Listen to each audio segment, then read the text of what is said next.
Good morning. Welcome to this Unitarian Universalist Church, which includes our church here in Birmingham, our church in Tuscaloosa, and all of our folks online. Our service today focuses on a real and present danger in our midst, the grip of addiction, the hope of recovery, and our life-saving opportunities available to our congregations as part of this work. Please encourage our beautiful children to go downstairs at their appointed time today. I promise you will not want them hearing the sermon today. And also, if you need to take a moment during today's sermon, or if you need to talk with me later, I welcome you to do so. So in that light, whoever you are, whomever you love, wherever you are today, wherever you are on the journey of recovery, you are welcome here. To all who are here this morning, welcome home. The prelude prepares us for worship.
As we light this chalice, we honor the courage it takes to speak truth, to ask for help, and to begin again. We gather in the fullness of our humanity, not as perfect people, but as people learning to heal, to forgive ourselves, and to walk together through pain and hope alike. May this flame remind us that no life is beyond redemption, no struggle faced alone in this community, and no gloominess untouched by the possibility of light. In compassion, honesty, and love, we kindle this flame together.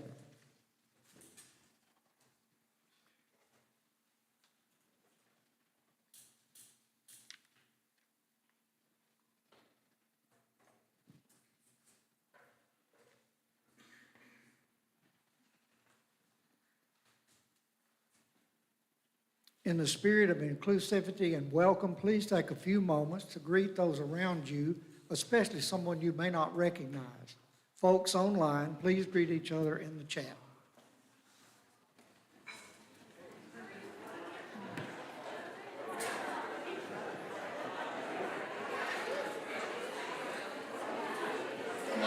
Hey, I'm still working on it. I'm sorry I don't have answers today. No, it's fine.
Please rise in body or spirit and sing our opening hymn. It is number 1053 in the soft cover hymn.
Good morning. My name is Phil. I'm a member of the Board of Trustees.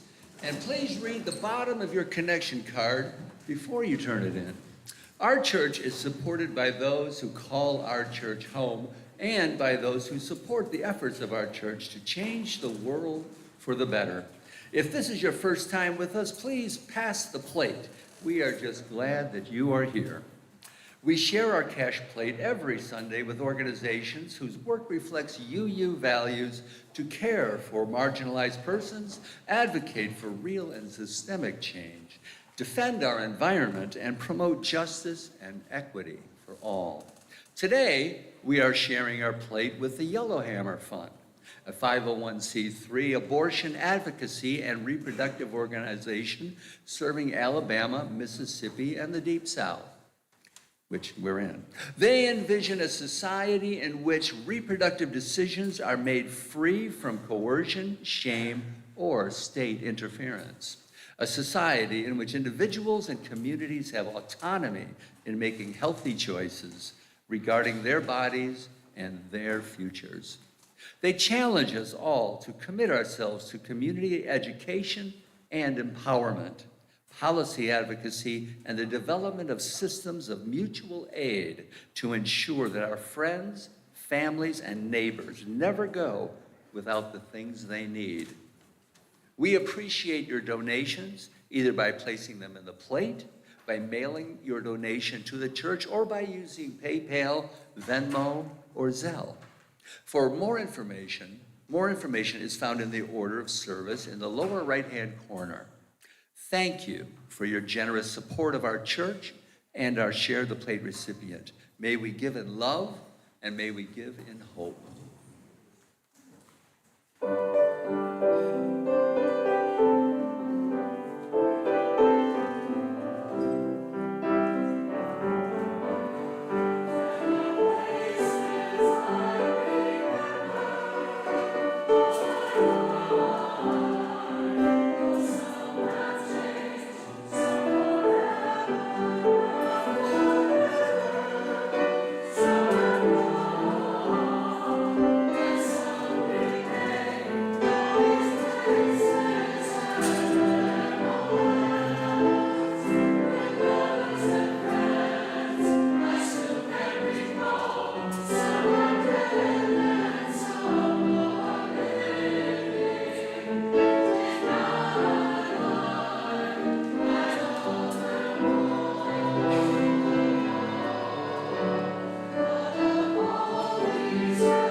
center of all we do. Now we center our thoughts on our community here. Today we have 3 birthdays to celebrate. Brandon Bloodworth, working our sound there in the back.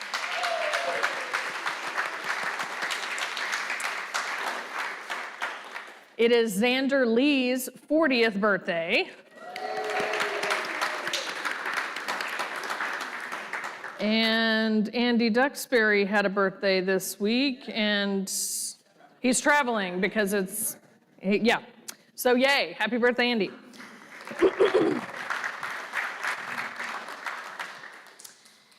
Today we lift up Kathy Taylor's daughter, Jennifer, who is in the hospital today.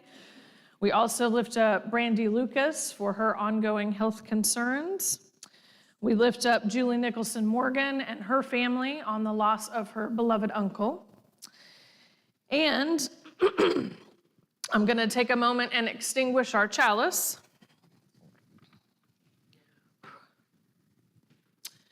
To honor that we lost one of our legends this past weekend, Virginia Volker.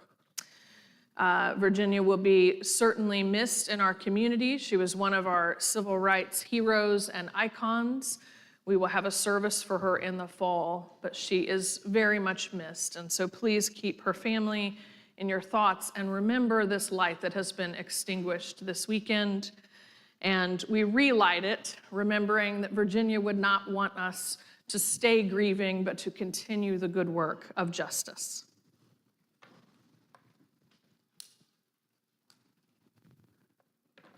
We also lift up all of those voices today which believe that the government-sponsored Christian nationalist event today is illegal and immoral in our pluralistic democracy. And we are proud to represent communities which stand for the inclusion of all people of belief and non-belief. And we lift up our polling stations this Tuesday and remind everyone to get out and vote. In today's theme, before I invite you forward to drop a stone, you'll note that there are regular stones up here for all of the regular things happening in our lives that you may want to drop a stone for. But there are some others as well. I would invite you to drop a black stone if you have lost a loved one to addiction. I would invite you to drop a blue stone if you love someone who is currently in recovery. And I would invite you to drop a diamond if you are a person in recovery or if you know someone whose life has been saved by Narcan.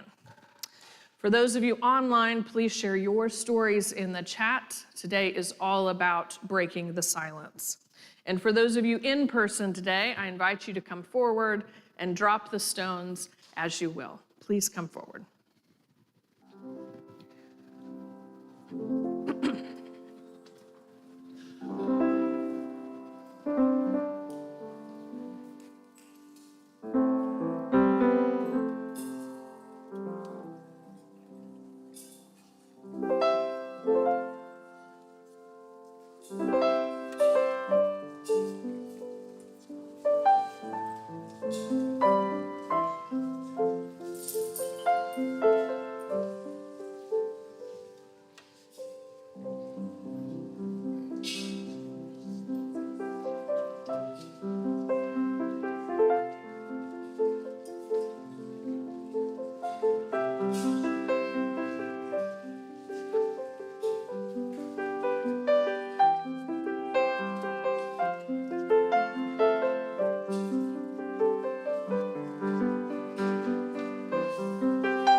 and diamonds are in that vase.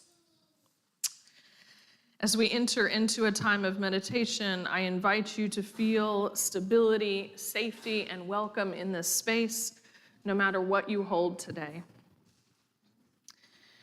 And I will ask for a little participation during this meditation as well.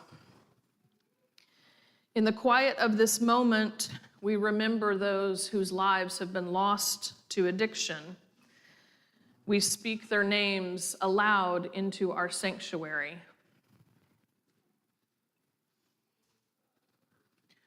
Jay Martin,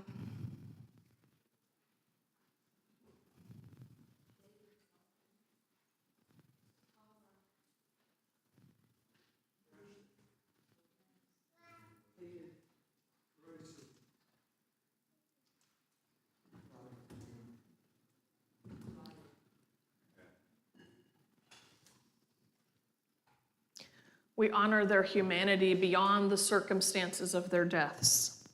May they be remembered not for how they died, but for how they lived, how they laughed, how they loved, and how deeply they were loved in return. We hold compassion with those who live each day with addiction, those fighting battles others cannot see, those beginning recovery, those returning to recovery yet again, those who fear they cannot survive another night, and those who woke this morning and chose once again to keep going. We hold their names silently in our hearts.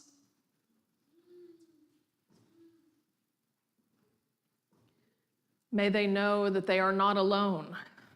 May shame lose its grip.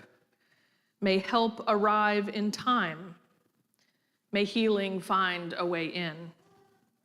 We lift up those who grew up surrounded by addiction, children who learned too early to be watchful, to stay quiet, to carry burdens too large for small shoulders. For those who still carry fear, confusion, anger, grief, or longing into adulthood. May there be gentleness. May there be healing.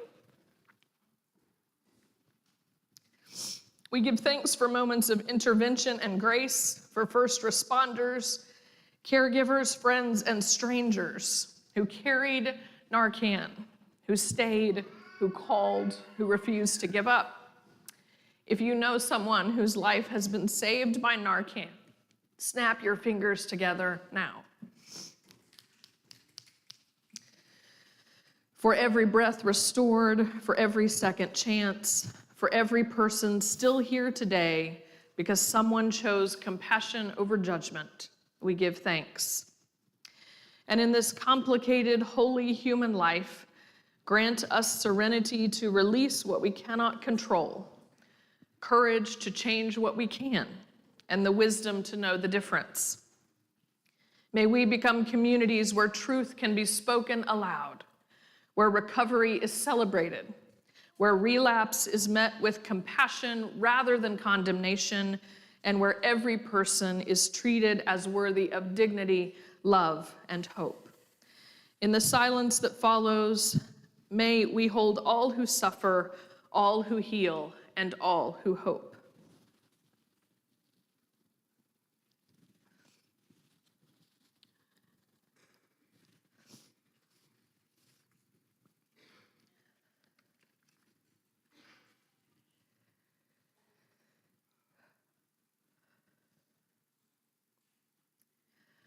Amen and blessed be. Will the children please come forward?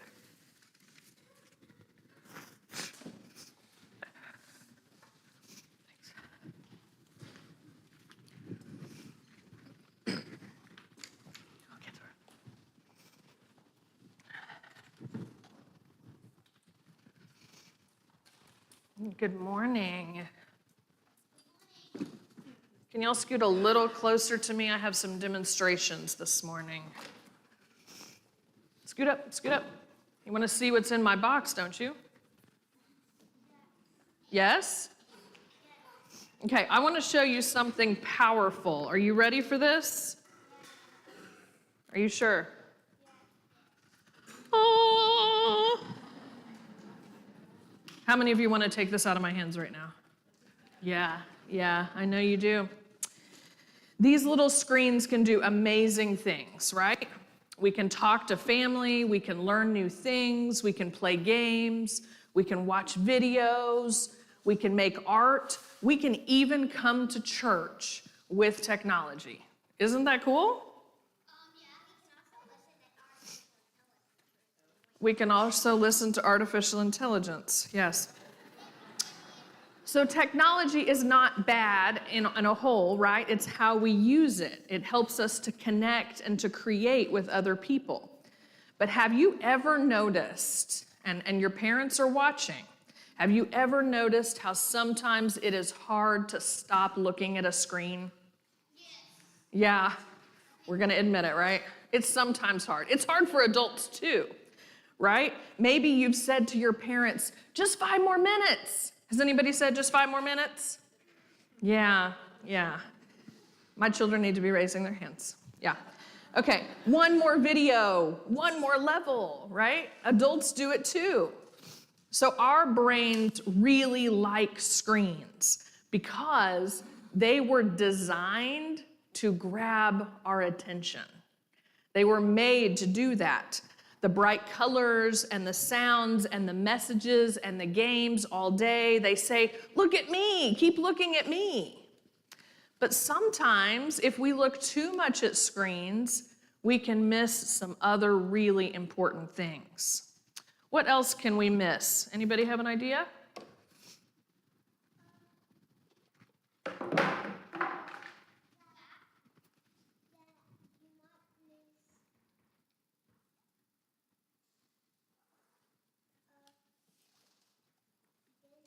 You might miss dinner.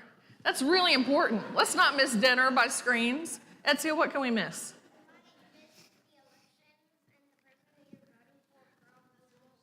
You might miss going to vote and to the elections. Let's not do that. Yes.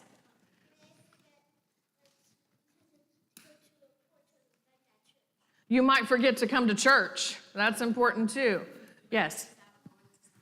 You might miss out going to summer camp. You might miss out taking care of your pet. This is a plastic representation of Ezio's pet. I did not want to bring Bebs here today, but she would be right here if she was here. We might miss going outside and playing with toys that are outside, right? We might miss playing with Lego. Anybody like playing with Lego? We don't want to miss playing with Legos. We might miss picking up a book and reading. That's really important too, right? We might miss snuggles with our favorite stuffy or our favorite person or our favorite animal. We might miss starting a collection of seashells from the beach, right? There's lots of things we can miss if we don't put the screens down sometimes. And the adults don't know it, but I'm talking to them too right now, right? And did you know that if we're not looking at screens, what's that one word that is forbidden at our house, Ezio, that starts with a B? Boredom. Do not come to me and say, I am bored, right? We need to be bored sometimes. That's when we become creative and we create new things and we do all this wonderful stuff. So in Unitarian Universalism, we talk about balance and caring for ourselves and each other all the time. So it's not about are screens good or bad. That is a decision for your parents and not your minister. The question is, are the screens helping us live our lives the way we want to live, right? Are they helping us love people, learn, rest, connect, create, all those good things, or are they keeping us from doing those things? So one way that we can practice balance is to remember that screens are a part of a life that should be filled with other things, like eating dinner with other people and going outside and playing games that aren't on screens, board games, art projects, and sometimes just sitting quietly or playing hide and seek, right? There's lots of great things we can do. So this is your reminder today that screens glow brightly, but so do each of you.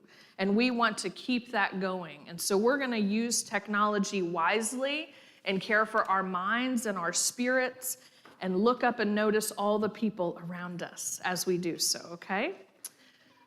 So, can we think about that? Is that, okay, great. Let's go downstairs with our adults.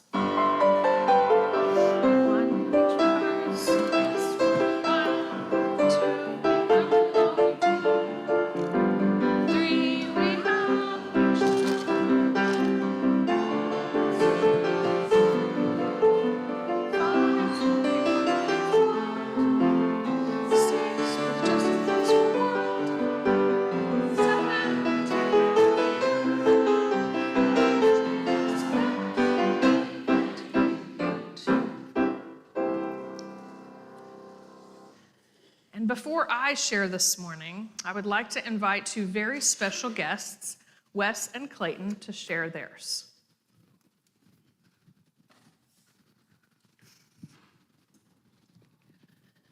Hi, thank you. My name's Clayton. I'm part of a 12-step that meets in the basement. Oh, okay, here we go. Sorry about that.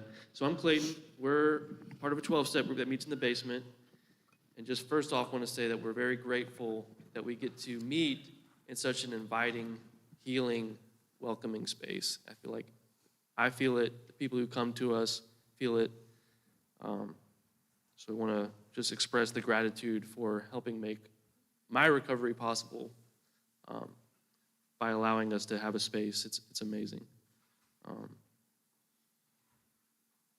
that's, yeah. Hey everybody, I'm Wes. I want to piggyback first off what Clayton was saying. And the first time I walked into the meeting downstairs and was greeted by all the social justice warriors coming to the wall, I was like, oh yes, I like this. It certainly had a warm feel and an inviting feel. And I'm a recovering, not just addict and alcoholic, but also a recovering Southern Baptist. So I was like, and may do at wherever we could meet, because we're taught in the 12-step programs that outside issues are outside issues, but it gets harder and harder with the environment now that's going on. I mean, it just gets hard. So it's nice to have a place where I feel at home. I wanted to mention what Julie had said too about Narcan. I'm in the helping field myself and spent decades as a trauma therapist and working at UAB, and had years and years and years in sobriety. And I was okay if you were okay. Until I wasn't. And I picked up again during COVID and had several overdoses. A lot of the drugs now have fentanyl added to them and you don't know. And I was saved by Narcan 3 different times. The last time was 2 years ago, and I was in the hospital for a couple of months, learning to walk again and all. And so I would encourage you, I'm sober again 2 years, so.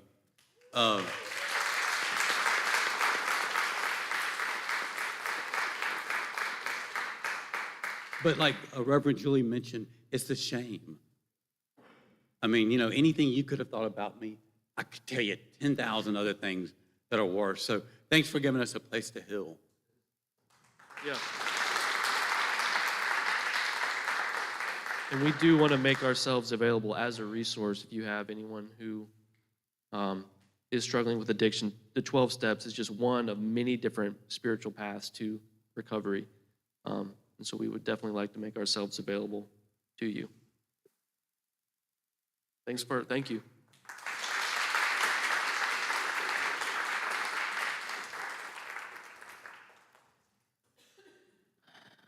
Thank you, Clayton and Wes, for sharing your stories with us. We are so grateful to be the home of your group. I'd also like to lift up a group of folks that helped us put on a really huge event at the church yesterday. It took a lot of coordination and effort. So if you are one of the volunteers or speakers from yesterday's event, Would you please stand so we can acknowledge you and thank you for your service?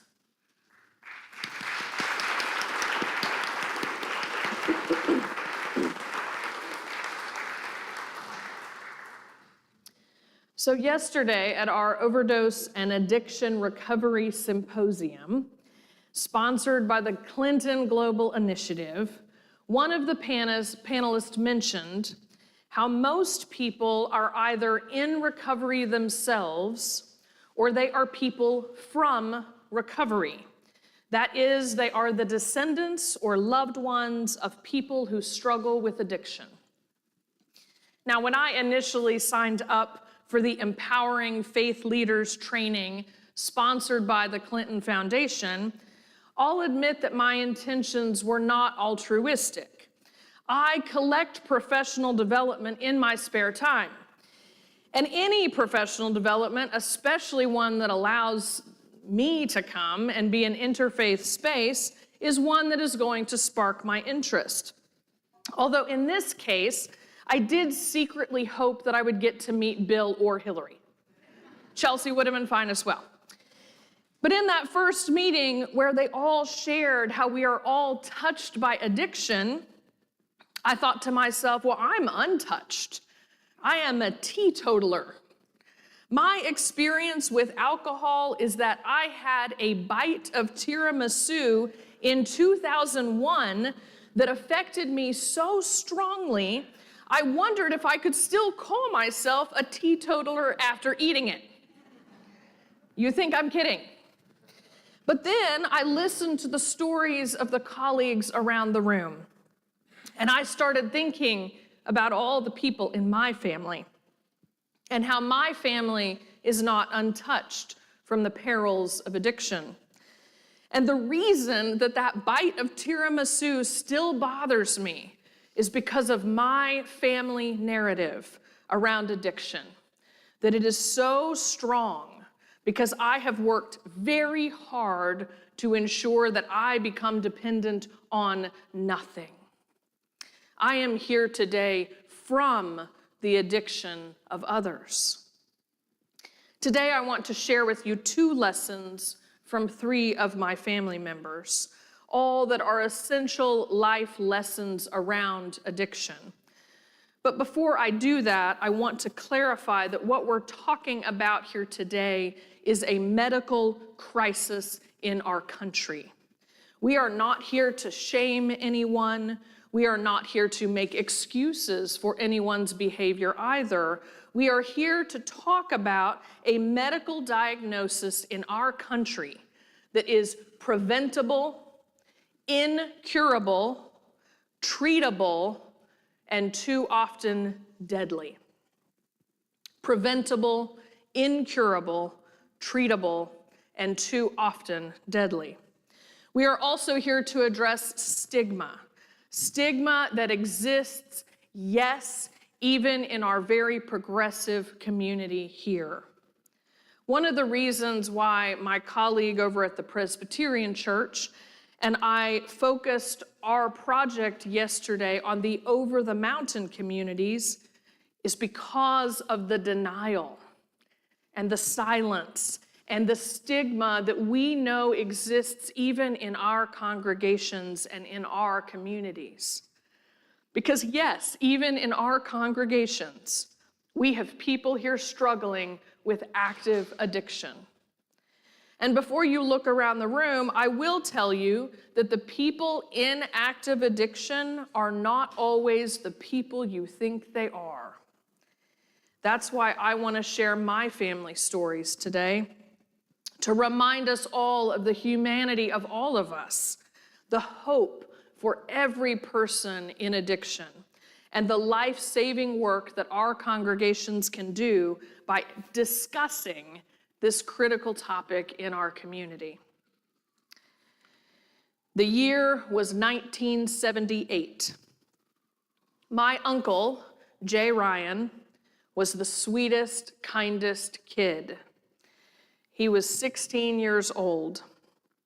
He was an artist, and he was always trying to help other people.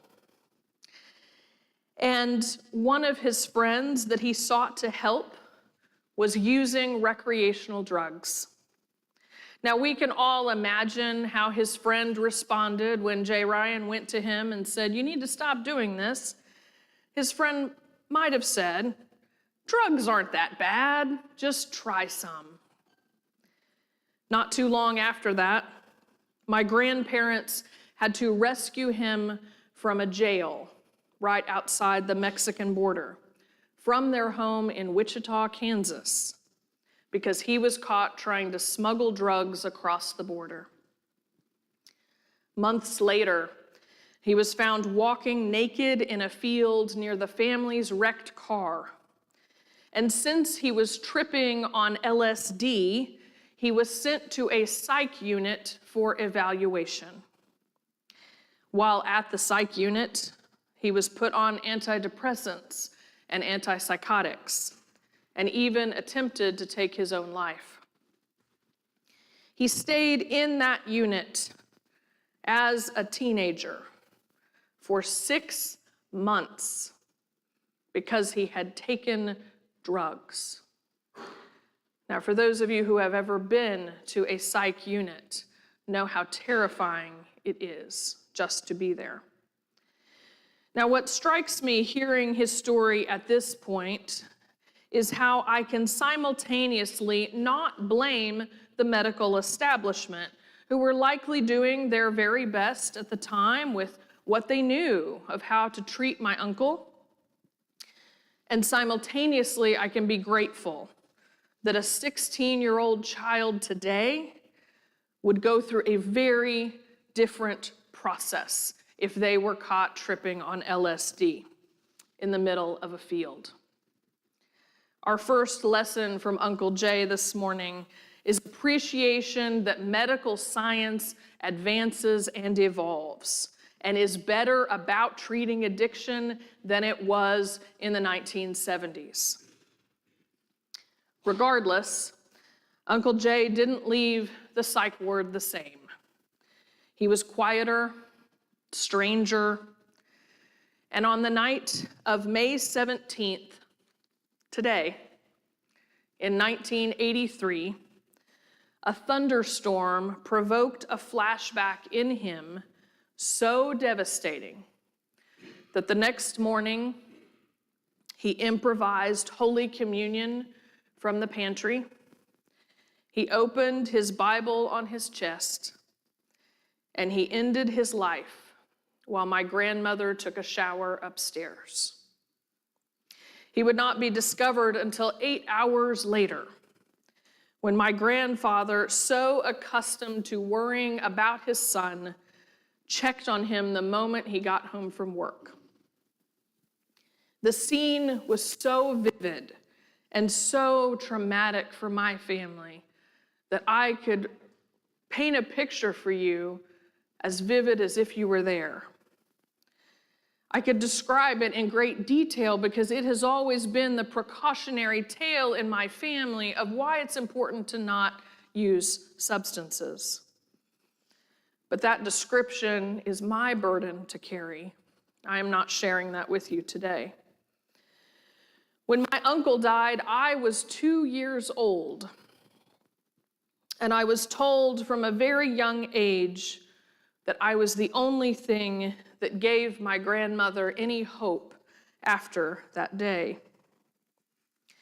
Years of therapy have taught me that how we talk about death and grief and trauma and addiction in front of our children has a greater impact than we can even imagine.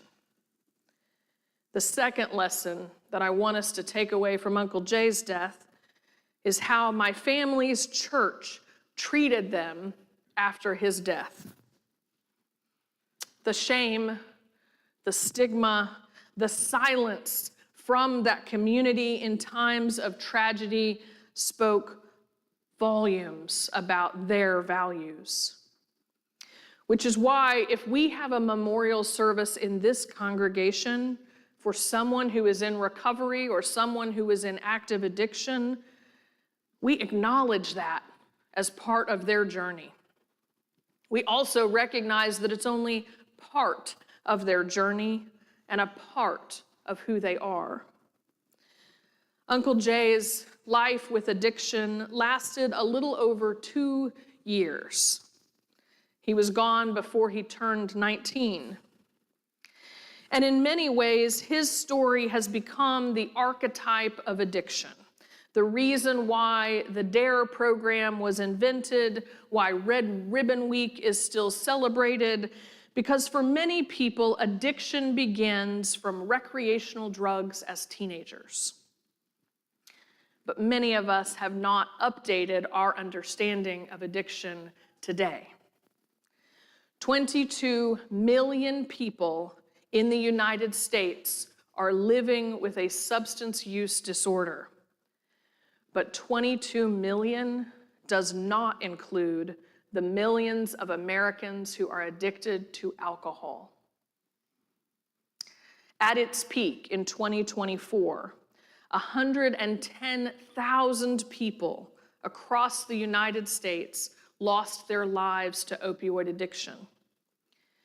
Our training with the Clinton Foundation honed in on opioid abuse, although many of its lessons can be used in a lot of contexts.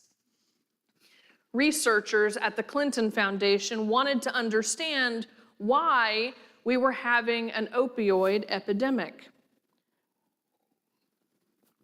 When I first heard them say that, the narrative in my mind said, why does it matter? We have a problem. Let's focus on the solution. But what they found in investigating the problem was, in fact, finding the solution. They traced the opioid epidemic back to its origins. They can pinpoint its origins. The 1990s, when physicians were told there is now a fifth vital sign: pain. Many of you have still seen the sign today in doctors' offices with all the little faces across, and you're supposed to point to that sign and tell the doctor how much pain you are in that day. The reason doctors were asking about your pain is because they care about you, but there was also some outside pressure. Insurance companies were asking doctors to make sure that pain scale went down, and they were affecting reimbursements with it. And in an effort to help doctors succeed in reducing your pain, drug companies gave them this beautiful little white pill called OxyContin that not only took away all of your pain, but doctors were told it was non-addictive. And that was the medical science of the 1990s. What changed in the United States with the introduction of opioids was suddenly that people with substance use disorder were not all like my uncle, who started by experimenting with recreational drugs. People with substance use disorder began like little Charlie, who sprained his ankle on the soccer field and was given 90 days of Vicodin. It created people like little Susie, who got her wisdom teeth out and was given 60 days of Lortab. And suddenly, people with substance use disorder were housewives and executives and professionals.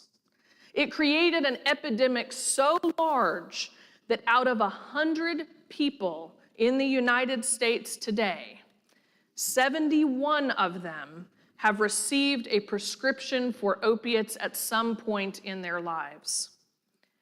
Many of us can go to our medicine cabinets after church today and find opioids that we are saving for a rainy day.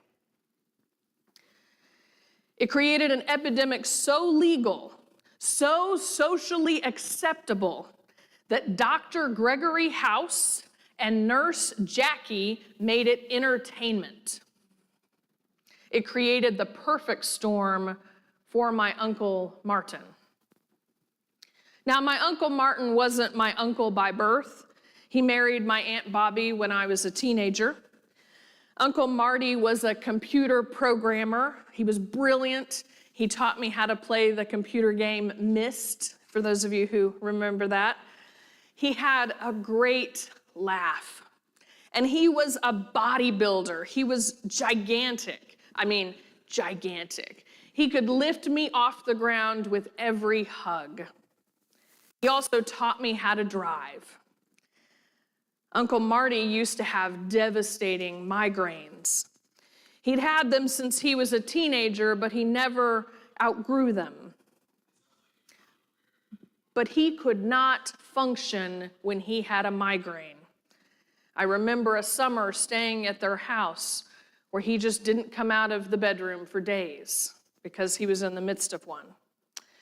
Now, sometime in the 1990s, Uncle Marty's nasal migraine medicine, to get to his brain faster, was changed to a nasal spray of opioids. And it helped him so much at first. He was able to function again and go back to work and was so much happier. The first lesson from Uncle Marty is to realize that the origin of opioid substance abuse for millions of people began with the prescription of a well-intended physician. But he soon developed a dependency. What we now know takes only 72 hours in some people. And he needed more and more. And at first, his doctors went along with it because, like I said, he was a jacked guy. Like, I can't even describe to you how big he was. And so they figured that with his metabolism and his bodybuilding that he just needed more pills for his larger frame. But he couldn't get enough. And he started ordering from overseas because that stuff over there was even stronger than what we had here.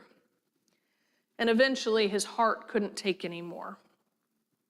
And so on the night of December 7th, 2002, my aunt woke up in the middle of the night to perfect silence. The silence that comes when the person next to you is no longer breathing. And because they lived in a remote suburb of Dallas, she performed CPR for over 45 minutes, awaiting the ambulance. Now, I can't say for sure, but I do wonder whether naloxone would have saved my uncle that night.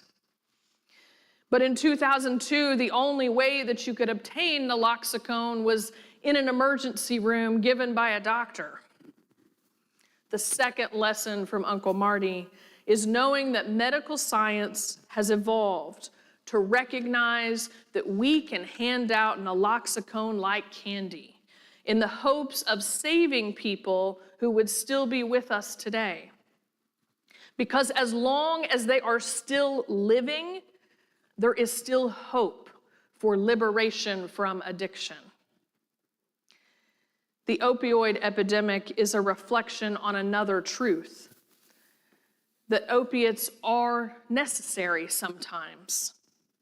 The reason why the medical community prescribed them for so long and so generously is because for many people they are effective at relieving pain that we do not yet have the medical science to fix. It's also true that we as Americans cannot handle pain of any kind. Physical pain, mental pain, grief, and death.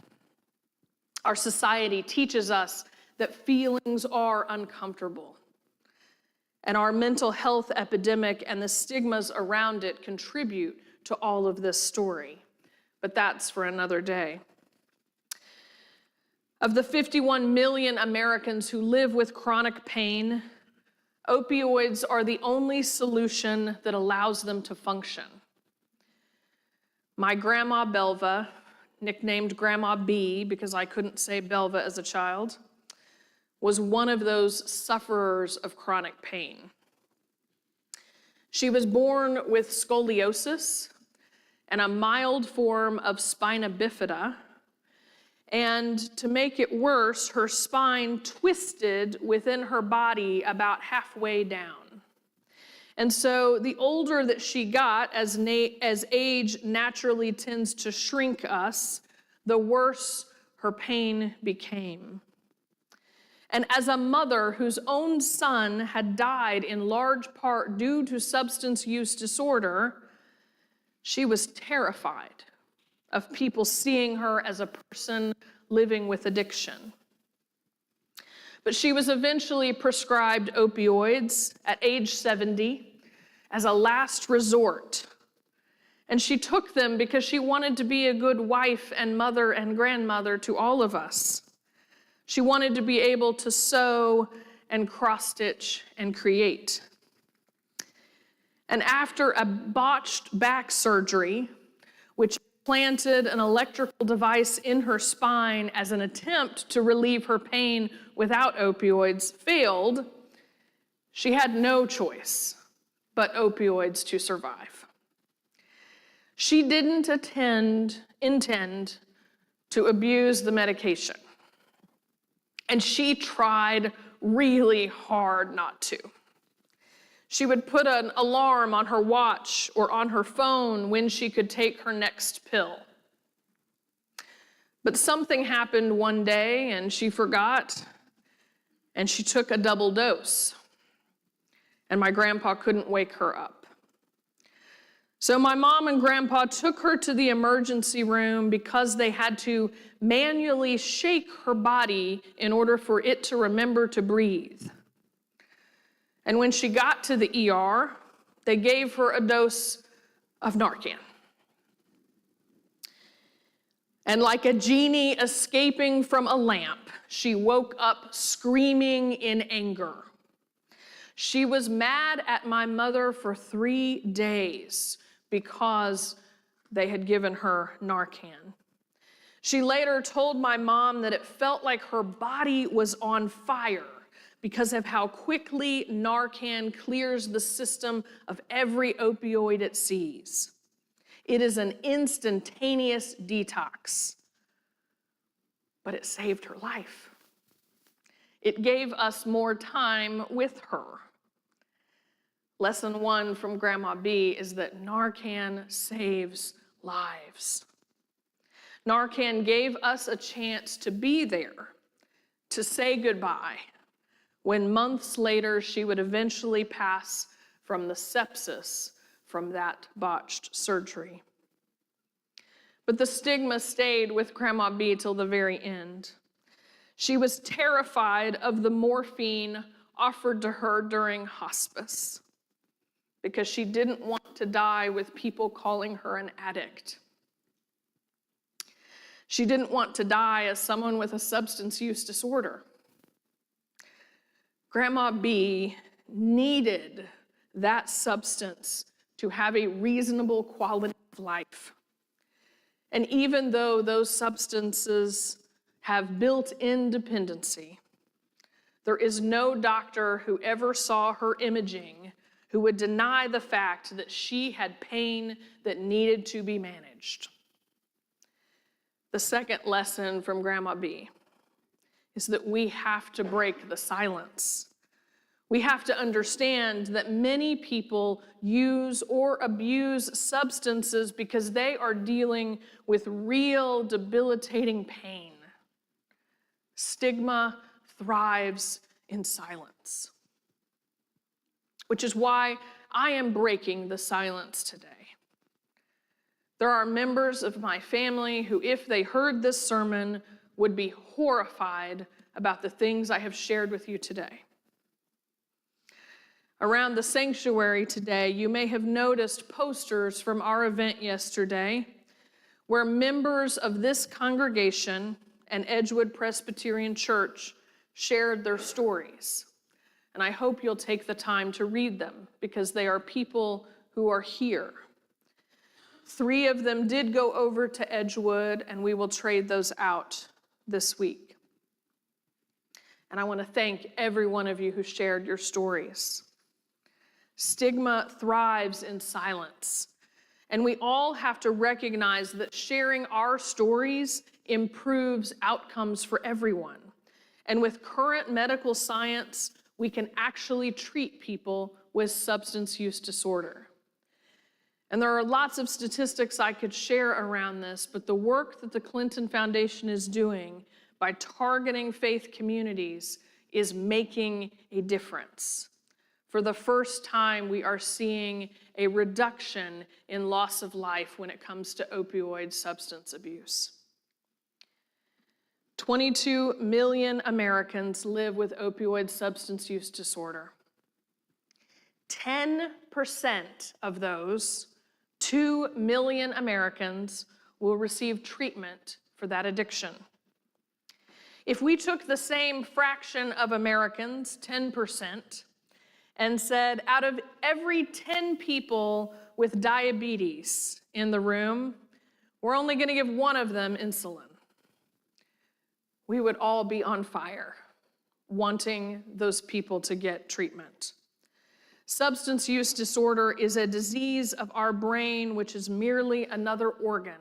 Let's start treating it as such. Now, where do we go from here? First, learn to administer naloxone. Carry it with you everywhere you go. As I preached on Easter Sunday, resurrection is possible because of this little vial. And I'll just quickly say, you do not prime this like an inhaler. This is a one-shot guy, so make sure it gets in the nostril. And the good news is, if you Narcan someone that does not have opioids in their system, it's not going to hurt them, including children. So please think about that.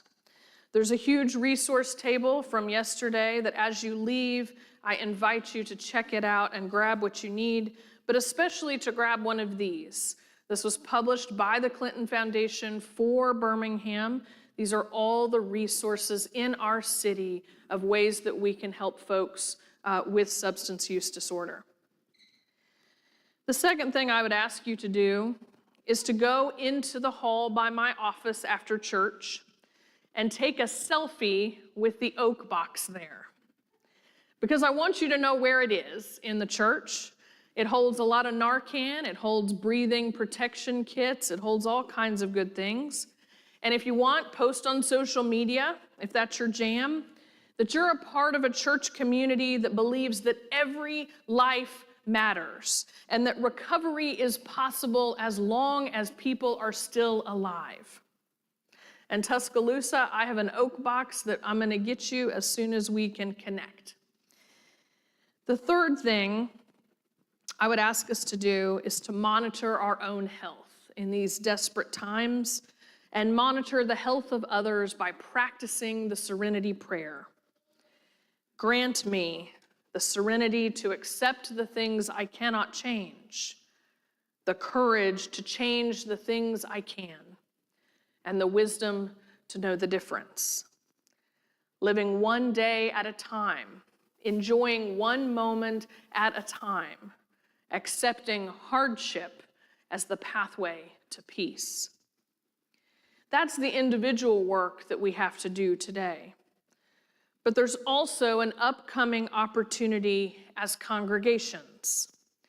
In 3 weeks, the Clinton Foundation is going to ask me to apply for the second round of the program, a program that is so groundbreaking it has never been done in the United States yet. And it's a program where they are going to invest in congregations who are building on ministries with people in addiction. I can't guarantee us a spot, but I'm pretty confident that no other congregation applying is specifically working with people as unique as our congregations. And so what I'd like you to think about and share with a board member or myself is to think about whether this is an opportunity you think our congregation should apply for. It won't cost us to participate. It will cost us time and effort and priority in our congregations as we work to create a healthier community where all people can be restored. Because I believe in the power of community. And I believe that when we put our heads together, we can solve really big problems. I believe that when we pool our resources together, we can better take care of each other. I believe in the inherent worth and dignity of every person, including those who are living with substance use disorder, enough to carry this Narcan with me. I believe in our congregations and whatever projects we undertake in our journey for collective liberation, that when we do so together, we are less alone. Whether you are living in addiction, in recovery for a few minutes or a lot longer, or living from or near recovery, you are worthy of love. Amen.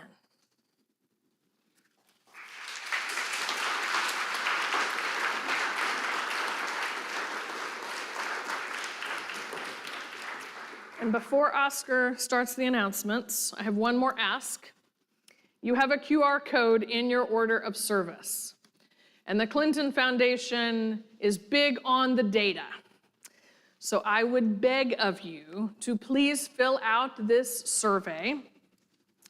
And I'm going to ask all the folks online and Tuscaloosa, I will send it to you all as well, that we are collecting data for what you learned today from the service. Your email is just to make sure they are unique answers. We are not going to be connecting those with you. This is an anonymous survey. But if you could take a moment and please fill that out, I would be most appreciative.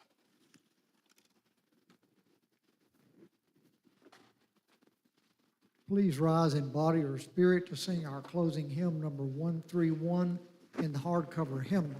If you would like to join the church this morning, please come forward during the closing hymn.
Please be seated.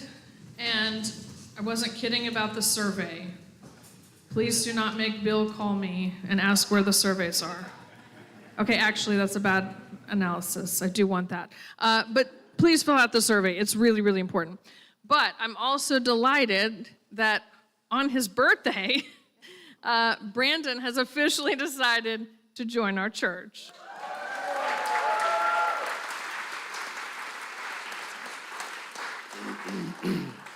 Good morning to everybody. I sound kind of good up there. My name is Brandon. For a lot of people who don't know me, I work in the tech department in the back. I do all the sounds and make everything look nice. I want to just say I'm happy to join this family, and I'm proud to be here to celebrate my birthday.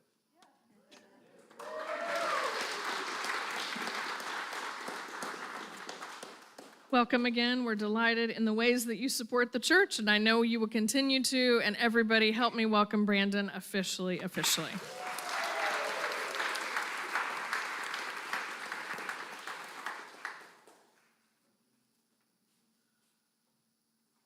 Please check out your order of service and your connection card for upcoming events. For all the following, please sign up on the connection card if interested. After church today, Reverend Julie and members of the board are requesting to meet with RE parents in the Volker Room to discuss the budget for next year. Please attend if you have a child or if you volunteer with our RE program. Next week, Sam Popkin from UUCT will be here to discuss his new book, and following church will have a Q&A about the expanded budget with members of the board. On May the 31st, Reverend Julie will host an adult education potpourri session to explore and dream about the various ways we can participate in lifelong learning as adults through the congregation. Save the date for June the 7th, our congregational meeting. All members are encouraged to attend and vote. Please return your connection cards to the ushers at the end of service. Helen Rivas has indicated that for the taking, there are 4 posters from yesterday's event in Montgomery about voting and Jeffrey Lee. And now Angel has a special announcement.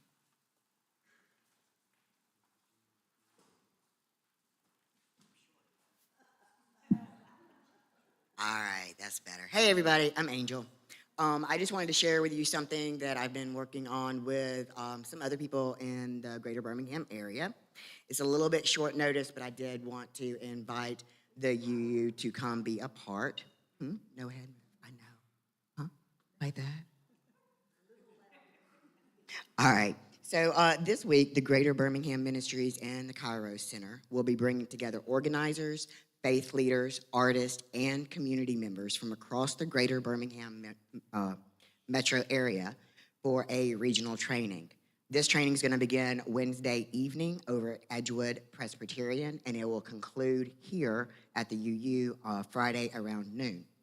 As we're all aware, we're living through a moment of compounding crisis, and communities across this region are already responding through mutual aid, deportation defense, sanctuary, and collective care of all kind. This training is going to be a chance to come together, deepen our connections, and get equipped to turn that survival work into something bigger. Over the course of the training, we'll study the strategies together, learn songs, build art, and plan for a type of survival revival this summer, and it'll bring people in the Birmingham community around our shared commitment to human rights, dignity, and democracy. Right now, our biggest need is some volunteers for the end of this week for setup, helping with food, and then clean up after we're done on Friday. So if you are available, if you would like to attend the training, please contact me by tomorrow afternoon. If you see you have time to come volunteer and help us out on some of the setup and stuff, please get in touch with me by Wednesday morning. We have plenty of spaces. We can find somewhere for you to be involved. My email address is Angel, my first name, 2018 Johnson, my last name, @gmail.com. That's Angel 2018 Johnson @gmail. Thank you so much.